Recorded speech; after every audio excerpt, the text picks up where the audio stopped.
Still sitting here 7 months later. It can't stay here forever. Hurricane Ian put a lot of interesting things in a lot of interesting places. While a lot of the debris has been cleaned up, a big problem still sits in the Cape Coral Canal. NBC2's Gage Goulding is local tonight off Savona Parkway in southeast Cape Coral, showing you that big problem these homeowners are fed up with. When Jerry Mazzala walks outside of his Cape Coral house, he used to see a beautiful canal full of wildlife.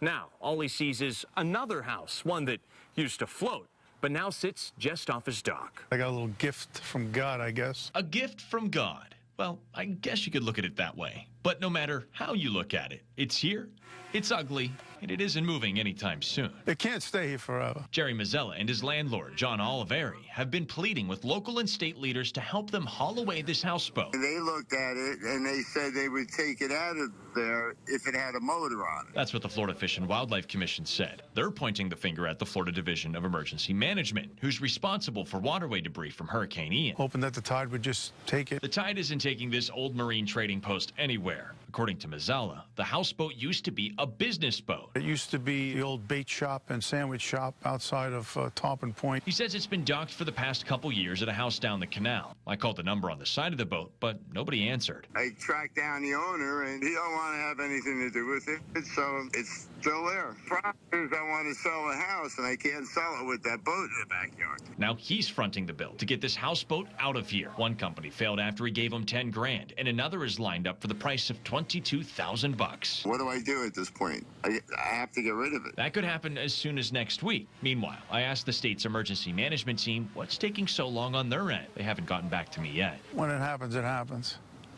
Just wish it would have happened sooner, that's all. I'm reporting local tonight off Savona Parkway in southeast Cape Coral. Gage Goulding, NBC2.